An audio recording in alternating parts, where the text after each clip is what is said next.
Hello friends, आप सभी कैसे हैं। आशा करता हूँ आप सभी अच्छे होंगे। आप सभी का स्वागत करता हूँ आपके अपने यूट्यूब चैनल कैटेट में। अगर आप इस चैनल पे पहली बार विजिट कर रहे हैं तो प्लीज़ आप इस चैनल को सब्सक्राइब कर लीजिए एंड बेल आइकन को प्रेस कर दीजिए, जिससे कि आने वाली सभी महत्वपूर्ण वीडियो का नोटिफिकेशन जो आपको मिल सके। तो जैसा कि आप लोग को पता है कि जो है चंडीगढ़ पीआरटी की परमानेंट वैकेंसी की जो है नोटिफिकेशन आपकी आ चुकी है, जैसा कि मैंने आप लोग को कल ही बता दिया था। ठीक है, मैंने आप लोग को बोला था कि जो है फुल डिटेल्स में हम लोग जो है कल वीडियो देखेंगे। ठीक है, आज थोड़ा सा मुझे जो है थोड़ा मैंने आप लोग को बोला था जो है कि काम था थोड़ा था, तो उसी काम में मैं बिजी था। ठीक है, थोड़ा घर पे काम था, तो अभी जो है टाइम मिला है तो अभी मैं वीडियो आप लोग के लिए बना रहा हूँ। ठीक है, तो अभी मैंने आप लोग के बहुत सारे डाउट्स भी देखे हैं, उन सब के बारे में भी बात करेंगे और बाकी जो है पूरी डिटेल्स हम लोग इसमें देखेंगे। तो प्लीज़ आप लोग जो है पूरे वीडियो को स्टार्टिंग से लेकर लास्ट तक देखिएगा, सारी डाउट जो है आपके क्लियर हो जाएंगे। ठीक है, तो चलिए फिर वीडियो को शुरू करते हैं। तो देखिए, इसमें आप लोग हम लोग देख लेते हैं। यदि आप लोग अभी तक आप किसी को नहीं पता है कि आपका नोटिफिकेशन जो है कहाँ से मिलेगा और कहाँ से डाउनलोड करना है, तो आप लोग जो है ऑफिशियल साइट जो है इसका CHT, ठीक है, education.government.in पर जाकर जो है आप यहाँ पे जब इस साइट को आप खोलेंगे तो आप नीचे जाएंगे तो यहाँ पर आप देखेंगे एक नोटिफिकेशन आपको दिखेगा। ठीक है, ये आपका नीचे यहाँ पे देखिए आपका 30/6/2023 को जो है रिक्रूटमेंट नोटिस आपको यहाँ पे दिख जाएगी। ठीक है, तो आप इसे यहाँ से डाउनलोड कर सकते हैं। ठीक है, इसको मैंने अभी डाउनलोड कर रखा है, वहाँ से हम लोग देखते हैं सारी चीज़ें जो हम लोग क्लियर करेंगे इस वीडियो में। ठीक है, तो चलिए फिर उस नोटिफिकेशन को ऑन करते हैं, ओपन करते हैं और देखते हैं सारी चीज़ें। ठीक है, एक एक चीज़ हम लोग इसमें देखेंगे, इससे कि आपका सारे डाउट जो है आपके क्लियर हो जाएँ। ठीक है, तो देखिए आपका ये है आपका नोटिफिकेशन जो कि आपका 30/6/2023 में जो है आप देख सकते हैं ये जारी हुआ है। ठीक है, कल ही मैंने आप लोग को बता दिया था जो है इसका फॉर्म जो है आपका देखेंगे तो आपका ओपनिंग डेट जो है एप्लीकेशन का आपका 20/7/2023 से जो आपका 11 बजे से स्टार्ट हो जाएगा और आप जो है इसकी क्लोजिंग डेट जो है 14/8/2023 तक जो है 5 PM तक जो है आप इस फॉर्म को भर सकते हैं। ठीक है, लेकिन इसकी फीस डिपॉजिट की जो डेट है वो है आपकी 17/8/2023 तक। ठीक है, देखिए opening date and closing date for the receipt online application are under इतना। ठीक है, यहाँ पर आपको कुछ दे रखा है, यहाँ पे इंपॉर्टेंट नोट दिया है, only online application will be accepted. ठीक है, application received through any other mode shall stand rejected automatically. ठीक है, तो और किसी माध्यम से जो है आपका फॉर्म एक्सेप्ट नहीं किया जाएगा, केवल ऑनलाइन के माध्यम से जो है आपका फॉर्म को एक्सेप्ट किया जाएगा। ठीक है, तो यहाँ पे स्टार्टिंग में ही एक नोट दे दिया गया है, नोट बता दिएगा। ठीक है, बाकी हम लोग नीचे आते हैं। आपकी पोस्ट जो है हम लोग ने कल ही देख लिया था, लेकिन अभी आज देख लेते हैं। देखिए ये आपकी पोस्ट डिटेल्स है कि कितनी पोस्ट जो है यहाँ पर निकली हुई है। तो देखिए education department Chandigarh administration invited online application form from eligible candidates to fill up 293 post अब पोस्ट जो है जूनियर बेसिक ट्रेनिंग। ठीक है, primary teachers class 1 to 5th। ठीक है, ऑन रेगुलर बेसिस। ठीक है, regular basis as per the following details. ठीक है, यहाँ पे देखिए आपको कैटेगरी वाइज जो है इस 293 पोस्ट को जो है कैटेगरी वाइज डिवाइड कर दिया गया, जिसमें आपके 149 जो है आपके जनरल के सीट्स हैं और OBC के आपके 56 हैं और SC के आपके 59 हैं, EWS के आपके 29 हैं, टोटल आपकी 293 है। ठीक है, और यहाँ पे आपका ESM के देखेंगे तो 29 है और PWD का जो है आपकी 12 है। ठीक है, जिसमें आपके अलग अलग 4 कैटेगरी डिवाइड हैं, 3-3 पोस्ट। ठीक है, तो ये सारी चीज़ें थी पोस्ट के अकॉर्डिंग और ये आपका है। ठीक है, इसे हम लोग इसमें कुछ नहीं है। ठीक है, ये आपके दिव्यांगजन के लिए जो है इसमें कुछ जो है क्या है, रिजर्वेशन फॉर द बेंचमार्क। ठीक है, उनके लिए है यहाँ पे, तो देख सकते हैं आप। और यहाँ पे देखिए candidates appointed against the PWD and ESM quota will be consume the post from the respective category to which they belong. ठीक है, तो इसमें जो आपका PWD और ESM वाले होंगे तो वो जनरल SC और OBC में जो भी उनका होगा वो जो है अपनी कैटेगरी में जो है आप उनको पोस्ट मिलेगा। ठीक है, उनकी जो है, ठीक है, सिलेक्शन जो होगा उनका उनके कैटेगरी में ही होगा। ठीक है, तो ये चीज़ यहाँ पे लिख दिया गया है। बाकी यहाँ पर देखेंगे instruction regarding reservation of SC and OBC category. ठीक है, रिजर्वेशन से रिलेटेड जो है इशू मैंने देखे सारे जो है आप लोग के मैंने जो है कमेंट देखे थे। ठीक है, तो उन सभी को जो है क्लियर करेंगे। ठीक है, तो instruction regarding reservation of SC and OBC category issue by the department of personal Chandigarh administration will be following and copy of instruction is available on the website. यहाँ पे आप लोग अगर देखना चाहें तो जाके देख सकते हैं। ठीक है, ठीक है, OBC category candidate of those caste will be given benefits which are include in the union territory Chandigarh. ठीक है, अगर कोई OBC का है और अगर उसे ओबीसी मतलब सेंट्रल में अगर उसे आरक्षण मिलता है, ठीक है, ओबीसी का ही सेम अगर सर्टिफिकेट अगर उसके स्टेट में भी आरक्षण जो है आपका ओबीसी का है और सेंट्रल में भी उसको अगर आरक्षण मिलता है ओबीसी का, ठीक है, क्योंकि ओबीसी में थोड़ी सी प्रॉब्लम होती है, क्योंकि अगर स्टेट में उनको ज़्यादातर जो है स्टेट में मिल जाता है उनको ओबीसी कैटेगरी का, और जनरल में जो होते सेंट्रल में जो होते हैं वो जनरल में ज़्यादातर काउंट होते हैं, ठीक है। तो आप लोग को ये चीज़ आप क्लियर करना होगा कि आपका जो है कैटेगरी है वो आपके सेंट्रल में भी आती है या केवल स्टेट में ही, ठीक है। तो इसके अकॉर्डिंग अगर आपका सेंट्रल में आपको मिलता है ओबीसी की छूट मिलती है तो आपको वहाँ पे यूनियन टेरिटरी में जो है आपको मिलेगी, ठीक है, आप ओबीसी में काउंट होंगे, अदरवाइज जो है आप जनरल में काउंट होंगे, ठीक है। इसी प्रकार आपका एससी का है, एससी का भी कुछ कास्ट जो होते हैं उनको ओबीसी में रखा जाता है या फिर जनरल में रखा जाता है, ठीक है। लेकिन ज़्यादातर जो है एससी वालों को जो है सेंट्रल में भी जो है उनके रिजर्वेशन मिले हुए हैं, तो उनके लिए थोड़ी सी ये होती है कि मतलब उनको ज़्यादातर मिला ही हुआ है। बहुत कम कैटेगरी ऐसी हैं जिनको जो है सेंट्रल में रिजर्वेशन नहीं मिला हुआ है, ठीक है। तो ये था, बाकी जनरल का तो जनरल ही है, ठीक है, उनका तो स्टेट में भी जनरल है और सेंट्रल में जनरल है, ठीक है। अदरवाइज जो आपका मान लीजिए कैटेगरी अगर नहीं मिलती है तो आपको किस में सिलेक्ट किया जाएगा, आपको जनरल में सिलेक्ट किया जाएगा। तो आप लोग कोशिश करिएगा कि आप लोग जनरल में फाइट करें, किसी भी मतलब स्टेट से अगर आप हैं चंडीगढ़ के अलावा, तो आप जो है जनरल में फाइट करने की कोशिश करेंगे, जिससे कि आपको आरक्षण लेने की ज़रूरत नहीं पड़ेगी, ठीक है। अदरवाइज अगर आपको आरक्षण मिलता है तो अच्छी बात है, ठीक है। तो ये सारी मतलब आरक्षण से रिलेटेड जो है आपकी इशू आई थिंक सॉल्व हो गई होगी, अदरवाइज जो है आप लोग बताइएगा कमेंट बॉक्स में, ठीक है। ये चीज़ आपको ही जो है क्लियर करनी होगी कि आपको मिलता है कि नहीं मिलता है सेंट्रल में, ठीक है। कि आपकी कास्ट को सेंट्रल में रिजर्वेशन अगर मिलता है, चाहे एससी हो या ओबीसी हैं, तो आपको अगर सेंट्रल में मिलता है तो आपको यूटी में मिलेगा, ठीक है, अदरवाइज जो है नहीं मिलेगा, आप जनरल में काउंट होंगे। ये चीज़ क्लियर हो गया। यहाँ पे देखेंगे पे स्केल जो है आप लोग देख सकते हैं, यहाँ पे आपको इतने 9300 से लेके आपका 34,800 तक का मिलेगा, लेकिन ग्रेड पे जो है इसका 4200 है, ठीक है। यहाँ पे आपके नोटिस अकॉर्डिंग, इस नोटिस के अकॉर्डिंग जो है ये चीज़ें क्लियर की गई हैं, ठीक है। अब यहाँ पे देखेंगे essential qualification for the post of JBT. देखिए इसेंशियल क्वालिफिकेशन से भी जो है बहुत लोगों ने पूछा था कि सर मेरे पास ये चीज़ है, मैं फॉर्म भर सकता हूँ कि नहीं भर सकता हूँ, ठीक है। तो देखिए आप जो है इसेंशियल क्वालिफिकेशन के अकॉर्डिंग देखेंगे तो the candidate should possess the essential qualification as on the closing date submission of application, ठीक है। तो क्लोजिंग डेट जो आपका है मतलब फॉर्म फिल करने का जो लास्ट डेट है उसके अंदर जो है आपकी क्वालिफिकेशन जो इसेंशियल क्वालिफिकेशन इसमें मांगी गई है वो आपका क्लियर होना चाहिए, ठीक है। अपियरिंग वाले नहीं, अपियरिंग में अगर है, लेकिन अगर आपका जो है इसके अंदर क्लियर हो जाता है आपका लास्ट डेट तक तो आपका मान्य होगा, अदरवाइज जो है आपका वैलिड नहीं होगा, ठीक है। ये चीज़ क्लियर कर लीजिएगा, ठीक है। तो देखिए यहाँ पे पहला जो है कौन लोग फॉर्म भर सकते हैं, तो देखिए अगर आपके पास graduate and it's equivalent from the recognised university, या तो आपके पास ग्रेजुएशन है या फिर इसके इक्विवेलेंट है तो आपके पास आप फॉर्म को भर सकते हैं, ठीक है। कंडीशन एक है। दूसरा है आप देखेंगे डिप्लोमा इन एलिमेंट्री एजुकेशन, जिसको DElEd by whatever name, DElEd के अलावा अगर आपके किसी भी नेम से अगर उसको जाना जाता है तो आप फॉर्म भर सकते हैं, जो कि आपका not less than 2 years education recognised by NCTE, मतलब 2 ईयर से जो है आपका कम नहीं होना चाहिए एनसीटीई के अकॉर्डिंग। मतलब आपका कोर्स जो है किसी भी नाम से जाना जाता हो टीचिंग में, जैसे डीएलएड का होगा, इसी तरह से अगर किसी भी नाम से जाना जाता है लेकिन 2 ईयर से कम नहीं है तो आपका जो है वैलिड होगा। तो इसके लिए पहला जो क्वालिफिकेशन है 2 चीज़ होनी चाहिए। क्या चीज़? एक तो ग्रेजुएट होने चाहिए आपके पास, ठीक है, और उसके बाद से जो है आपका अगर आपके पास एलिमेंट्री जो है डीएलएड है तो आपको जो है इस फॉर्म को भर सकते हैं, ठीक है। तो ये दोनों चीज़ जो है इसमें होनी चाहिए, तभी जो है आप इस फॉर्म को भर सकते हैं। अदरवाइज देखिए अगला सेकेंड जो यहाँ पे देखिए और करके दिया है, और में आपका दिया है graduate with at least 50% marks and bachelor of education, मतलब बीएड वाले भी जो है इस फॉर्म को भर सकते हैं, ठीक है। देखिए अभी बीएड और डीएलएड का जो है बीटीसी मैटर जो है आपका चल रहा है, ठीक है, पेंडिंग में ही आपका इसका डिसीजन है, अभी तक इसका डिसीजन जो है नहीं आया है। फिर भी जो है देखिए यहाँ पर बीएड वालों को अलाउड किया गया है, ठीक है। इनके लिए जो है आपका बीएड वालों को अलाउ किया गया है, लेकिन इनके लिए 6 महीने का एक ब्रिज कोर्स होता है, उसको करना होता है। अभी हम लोग उसको नीचे देखेंगे। तो देखिए सेकेंड जो आपका है और करके दिया है यहाँ पे ग्रेजुएशन विथ जो है आपका एटलीस्ट 50%, आपके ग्रेजुएशन में जो है 50% मार्क्स होने चाहिए और आपका बीएड होना चाहिए, तब आप इस फॉर्म को भर सकते हैं, ठीक है। और उसके बाद से देखिए आपके पास क्या है, पास इन सीटेट जो है आपका फर्स्ट पेपर जो है सीटेट का होना ही चाहिए, क्योंकि सेंट्रल की है, ठीक है। तो आपके पास सीटेट फर्स्ट पेपर जो है आपका होना चाहिए, ठीक है।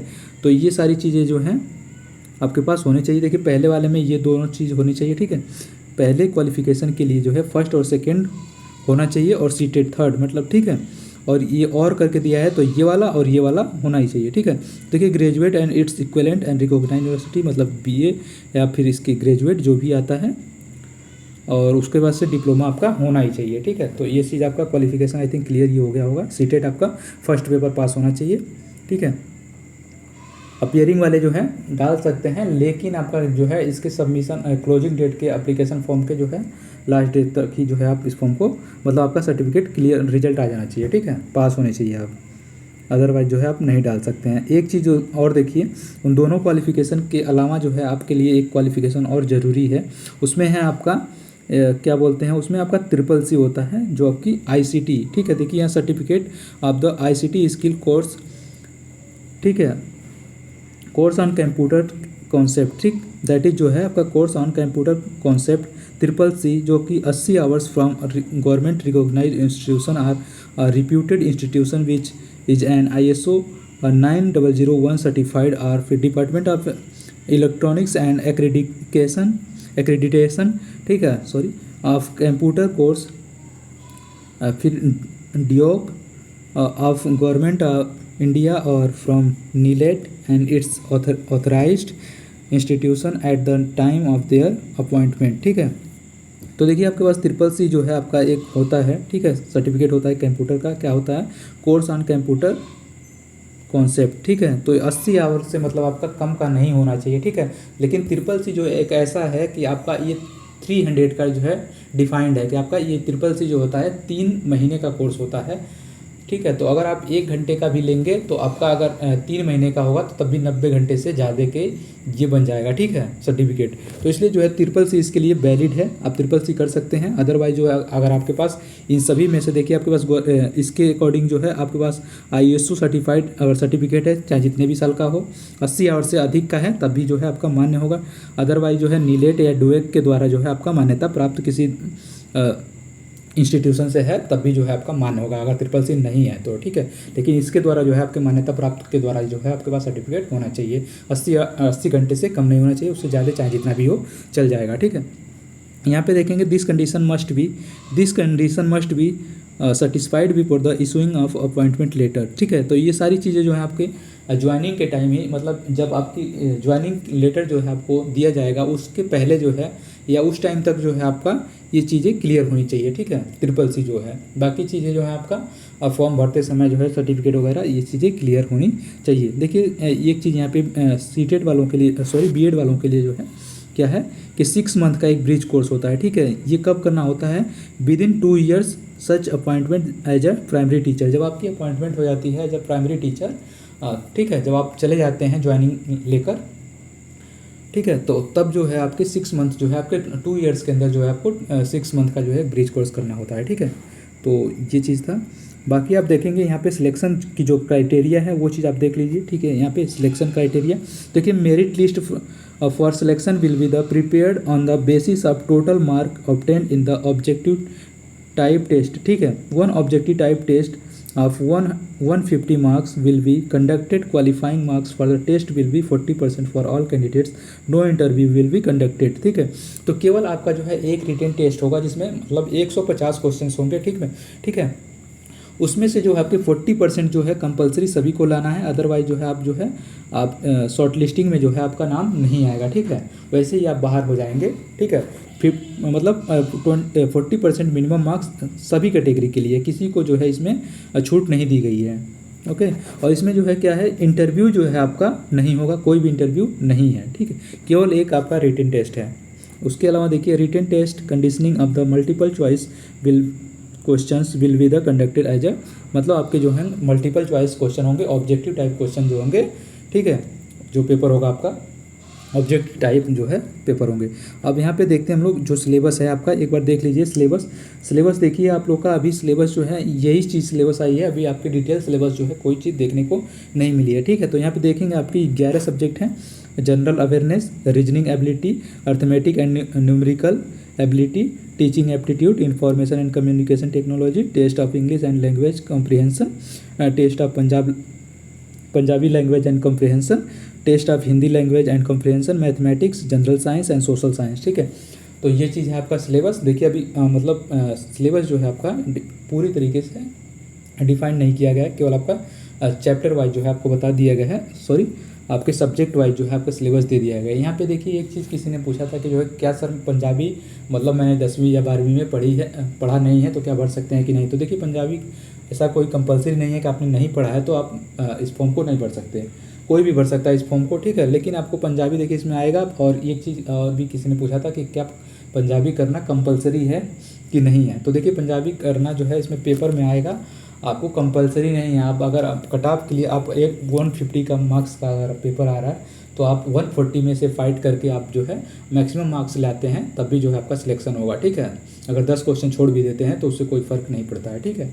उसके बाद जब आपकी ज्वाइनिंग हो जाएगी तो आपको थोड़ी बहुत जो है पंजाबी जो है सीखनी होगी, क्योंकि वहाँ पे जो है ज़्यादातर पंजाबी बोली जाती है, ठीक है। छोटे क्लास में जो है एक आध सब्जेक्ट भी होता है जिस पढ़ाने के लिए, तो इसके लिए जो है आपको थोड़ी बहुत पंजाबी सीखनी पड़ेगी।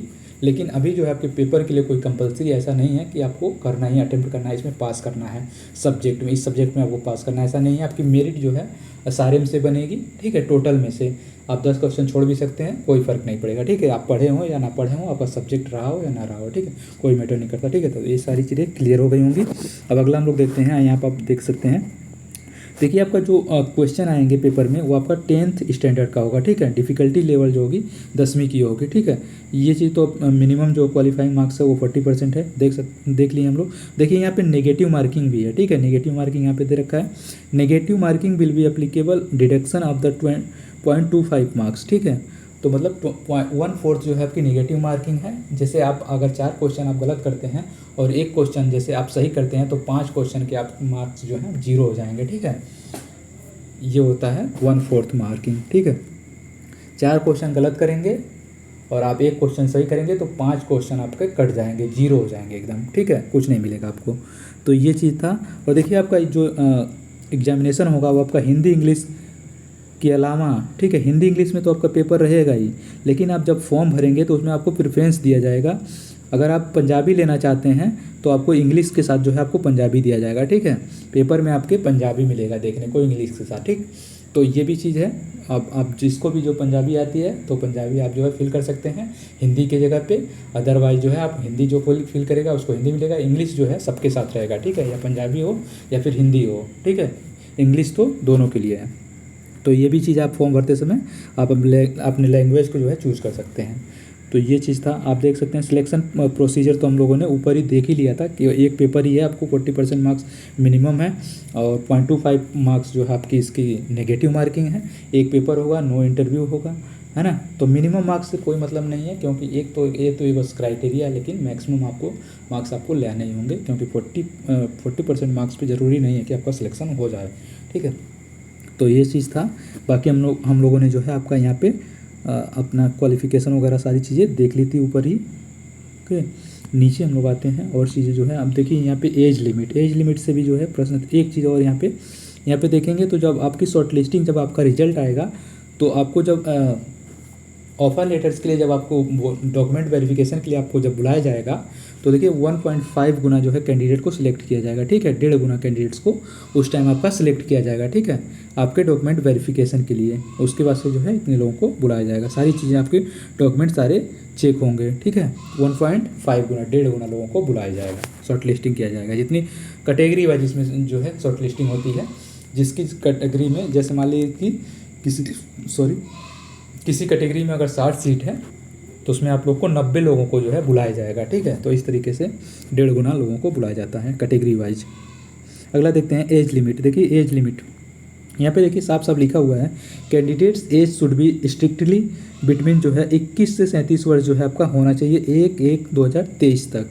उसके बाद से सेकेंड कंडीशन आप लोग देखेंगे तो SC OBC ESM PWD, ठीक है, and other category will be the given as per the instruction and issued by the government of India and Chandigarh administration. And the OBC category candidates of those caste will be given benefit which are included in the Union Territory Chandigarh list, ठीक है। तो देखिए OBC जो category होंगे उनको भी जो है अगर वो यूनियन टेरिटरी लिस्ट में जो है अगर उनका आरक्षण है तो उनको भी जो है आपकी एज में छूट मिलेगी, ठीक है, जितना गवर्नमेंट के द्वारा या फिर चंडीगढ़ के द्वारा दिया जाता है। जैसे वैसे वैसे मान लीजिए जैसे मिनिमम जो है आपका ओबीसी के लिए 3 साल का जो है आरक्षण दिया जाता है, ठीक है, 3 साल का, और एससी के लिए जो है 5 साल का। तो देखिए आप अगर एससी के हैं तो आपको 37 में 5 साल की अगर छूट मिलेगी तो आपके 42 तक डाल सकते हैं, और यदि आप जो हैं क्या बोलते हैं ओबीसी में हैं तो आपको 3 साल तक की छूट मिलेगी, और आप जो है इसको 40 साल तक डाल सकते हैं। अदर इसमें जो है कंडीशन है, आप जो है आप ओबीसी में अगर हैं, ठीक है, तो आपका जो है देखिए यहाँ पे the OBC under OBC category candidates अब those caste will be given benefits which are included in union territory Chandigarh list. मतलब आपको चंडीगढ़ लिस्ट में जो है यूनियन टेरिटरी लिस्ट में जो है आप होने चाहिए, उस कैटेगरी में ओबीसी में भी आने चाहिए, ठीक है। अगर आप स्टेट में हैं तब तो मतलब स्टेट से तो माना नहीं जाएगा, आपको सेंट्रल में भी होना चाहिए, तो ओबीसी वालों को भी 3 साल की छूट मिलेगी, अदरवाइज जो है कोई छूट नहीं मिलेगी। और जनरल वालों को तो पता है कि मतलब उनकी मैक्सिमम एज यही होती है, आई थिंक 37 वर्ष, ठीक है। तो 37 साल तक जनरल के लिए जिसको आरक्षण नहीं मिलता है वो डाल सकता है, 21 से 37 वर्ष, ठीक है। और देखिए वीमेंस के लिए यानी गर्ल्स के लिए जो है या महिला के लिए जो है अभी तक तो जो है इसमें कोई डिफाइन नहीं किया है। बाकी जो आप जिस कैटेगरी से हैं उस कैटेगरी के हिसाब से जो है अपनी आरक्षण जो है आप लोग जोड़ सकते हैं। अगर आप वो जनरल की हैं तो आपको 37 तक, और अगर आप जो है ओबीसी से हैं तो 40 तक, एससी के हैं तो आपको 42 तक, ठीक है। बाकी जो है एक बार मैं और जो है वीमेंस की जो एज है उसके कुछ देखूंगा, क्योंकि उनको जो है शायद एक्स्ट्रा जो है एज में रिलैक्सेशन मिलता है, ठीक है। तो वो चीज़ मैं अभी क्लियर करूँगा, क्योंकि अभी जो है इसमें कोई चीज़ दिया नहीं गया है पूरा क्लियर में, ठीक है। तो इतना आप लोग मान के चलेंगे, ठीक है। बाकी हम लोगों ने ये प्रोसीजर तो सारी चीज़ें देख लिया है कि एप्लीकेशन मतलब फॉर्म तो भरना ही होगा, एग्ज़ाम देना होगा, उसके बाद से स्क्रूटनी होगी, कट ऑफ बनेगा, ये सारी चीज़ें हैं, ठीक है। उसके बाद से यहाँ पे देखेंगे आपका ये तो हम लोगों ने ऊपर ही देख लिया है एक बार, और नीचे यहाँ पे भी दे रखा है, ये चीज़ें हमने देख लिया। इंस्ट्रक्शन, जनरल इंस्ट्रक्शन, ये इसमें तो कुछ खास नहीं है, ठीक है। तो ये सारी चीज़ें हो गई, तो ये इतना सारा चीज़ था, बाकी देखिएगा। और हाँ एक चीज़ बता देते हैं कि मतलब कहाँ से पढ़ें, ठीक है। तो देखिए अभी जो है मैं इससे पहले का जो आपका 19 में जो पेपर हुआ था उसके सारे मैंने सब मतलब जितने मैथ के दोनों सॉल्व करवाए हैं और रीजनिंग के 3 पार्ट, ठीक है। तो 3 वीडियो जो हैं वो पड़े हुए हैं 19 वाले पेपर के, और एक वीडियो जो है अभी मैंने जो लेटेस्ट का पेपर हुआ था 22 में जो है उसका रीजनिंग जो है मैंने सॉल्व करवा दिया है 15 क्वेश्चन, और जो कल जो है मैं आप लोग के लिए जो है 15 क्वेश्चन जो मैथ का है वो मैं आप लोग को सॉल्व करवा दूंगा, फिर उससे अगले दिन जो है 15 क्वेश्चन करवा दूंगा, ठीक है। ऐसे करके मैं पेपर जो है आपका वो सॉल्व करवा दूंगा।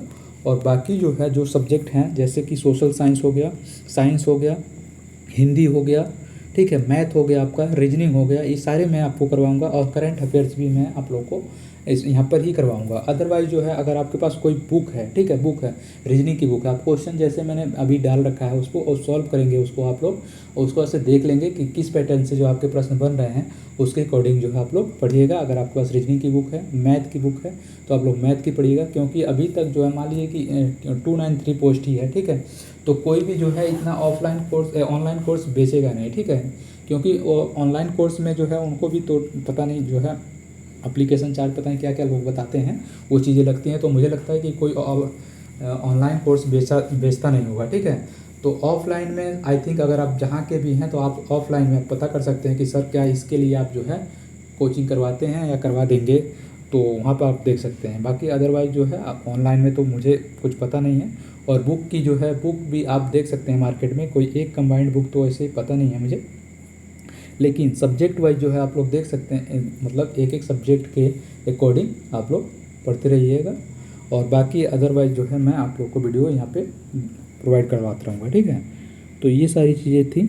अगर इसके अलावा जो है आप लोग को अगर कोई डाउट बचा है, अगर हाँ एक चीज़ और है, आपका CCC में जो है कुछ लोगों का डाउट है तो CCC के लिए जो है एक वीडियो मैं लेकर आऊँगा, ठीक है, जिस पे क्लियर करेंगे कि CCC कहाँ से करना है, कैसे पास करना है, ठीक है। तो ये सारी चीज़ें हैं। तो चलिए फिर और बताइएगा अगर कोई डाउट हो तो। चलिए फिर इस वीडियो में हम लोग इतना ही रखते हैं, और प्लीज़ जो है आप लोग वीडियो को ज़्यादा से ज़्यादा शेयर करिए, चैनल को ज़्यादा से ज़्यादा जो है आप लोग सब्सक्राइब करवाइएगा प्लीज़, ठीक है। वो मतलब बहुत ही सब्सक्राइबर बहुत धीरे धीरे बढ़ रहे हैं, बहुत मैंने देखा कि कुछ लोग अभी चैनल शुरू किए हैं उनके सब्सक्राइबर इतने तेज़ बढ़ रहे हैं, ठीक है। अब बताइए कोई मतलब इतने धीरे धीरे क्या मतलब है फिर वीडियो बनाने का। तो प्लीज़ जो है आप लोग ज़्यादा से ज़्यादा प्लीज़ सब्सक्राइब जरूर करें। तो चलिए फिर मिलते हैं नेक्स्ट वीडियो में। इस वीडियो में इतना ही रखते हैं, मिलते हैं नेक्स्ट वीडियो में, तब तक के लिए बाय एंड थैंक यू।